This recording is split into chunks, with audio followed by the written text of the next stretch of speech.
Assalamualaikum semuanya. Waalaikumsalam. Apa kabar hari ini? Sehat? Sehat, Bu. Udah sarapan semuanya? Sudah, Bu. Alhamdulillah. Sebelum kita memulai pembelajaran kita pada pagi hari ini, lebih baik kita berdoa terlebih dahulu agar pembelajaran kita bisa berjalan dengan lancar. Berdoa dimulai. Bismillahirrahmanirrahim. Amin. Hadir semua hari ini? Hadir, Bu. Alhamdulillah. Sebelum kita masuk pembelajaran kita pada pagi hari ini, ada yang masih ingat materi kita minggu lalu? Tentang teks prosedur. Iya. Ada yang semua? Teks prosedur ialah teks yang berisi langkah-langkah cara membuat sesuatu atau tentang sesuatu. Oke. Tepuk tangan buat Bang Wada yang masih ingat materi minggu lalu. Karena sudah mengerti materi minggu lalu, kita padai materinya. Kita masuk ke materi baru yaitu teks berita. Ada yang tahu teks berita itu apa? Teks yang berisi informasi, Bu. Informasi nyata. Kejadian. Ya.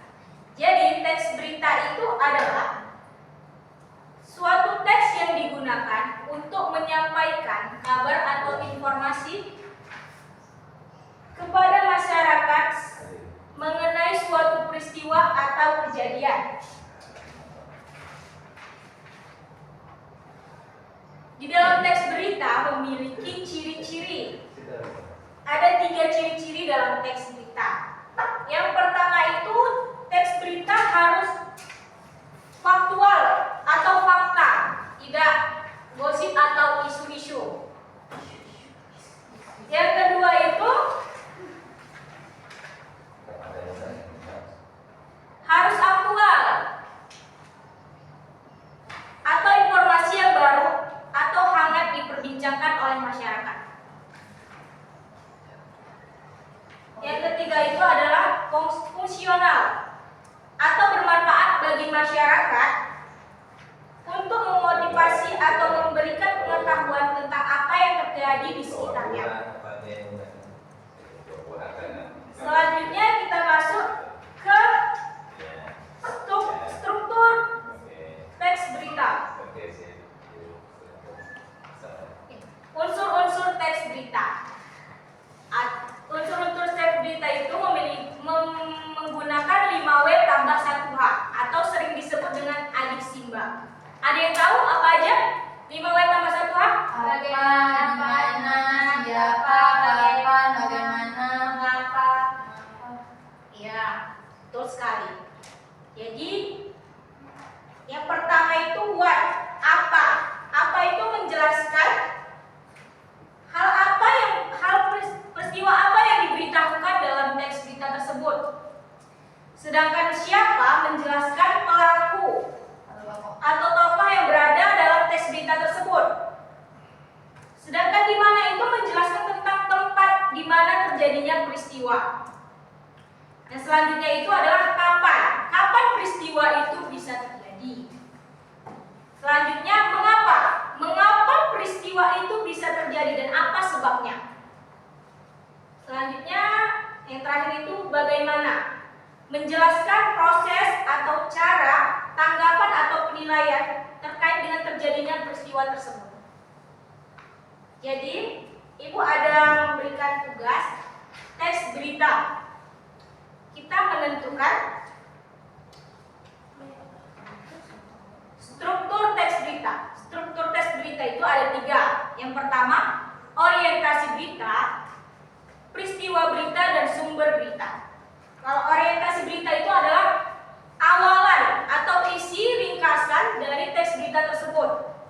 Yang kedua itu peristiwa berita, penjelasan dari awal hingga akhir sesuai dengan fakta dalam teks berita tersebut.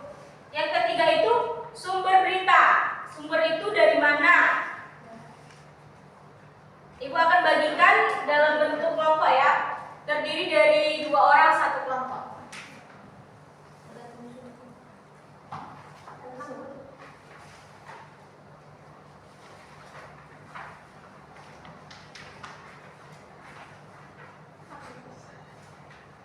Waktunya 10 menit bisa? Bisa dulu.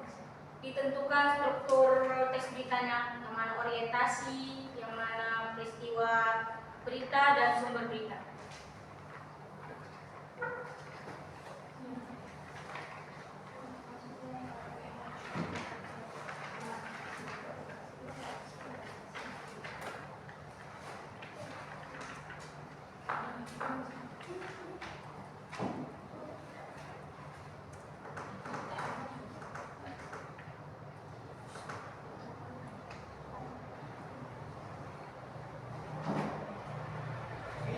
Sudah selesai? Sudah, Bu. Sudah, Bu. Raihan, Ya, maju ke depan. Ibu.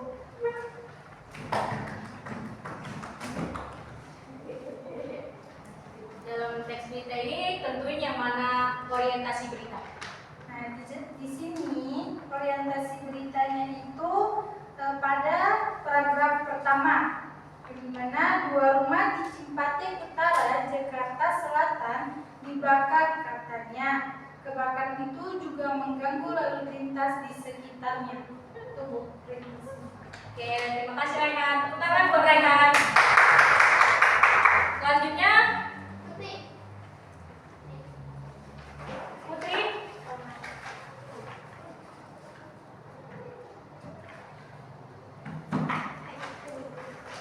Tunjukkan yang mana peristiwa berita. Peristiwa itu disinilah rangkaian peristiwa mulai dirinci termasuk unsur-unsur dari berita.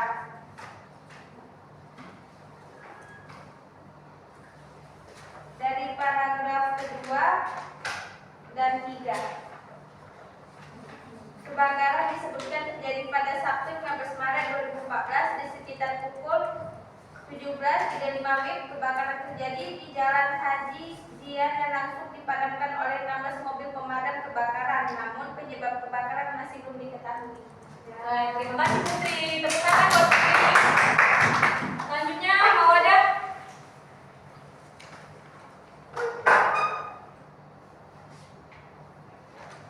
Tentukan sumber berita dalam teks tersebut. Dari teks ini sumber beritanya berisi sumber berita yang diambil berasal dari Dinas Pemadam Kebakaran Jakarta Selatan, yakni menurut Dendi. Hal ini terlihat dari beberapa pernyataan penting yang disampaikan oleh Dendi di dalam teks. Oke, terima kasih Mawada. Tepuk tangan buat Mawada. Oke, Bu ambil kembali ya tugasnya. Iya, Bu. Makasih.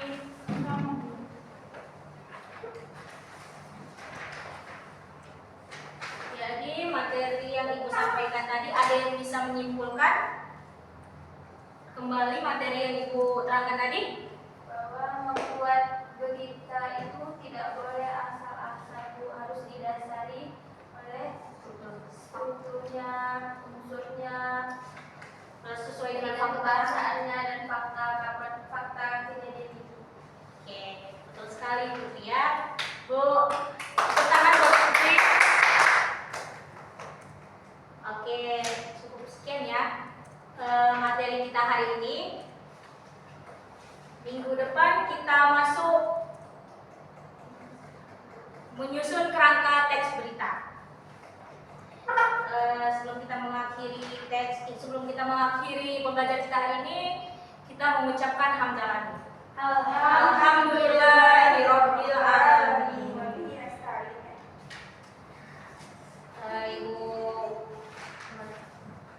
ucapkan assalamualaikum warahmatullahi wabarakatuh.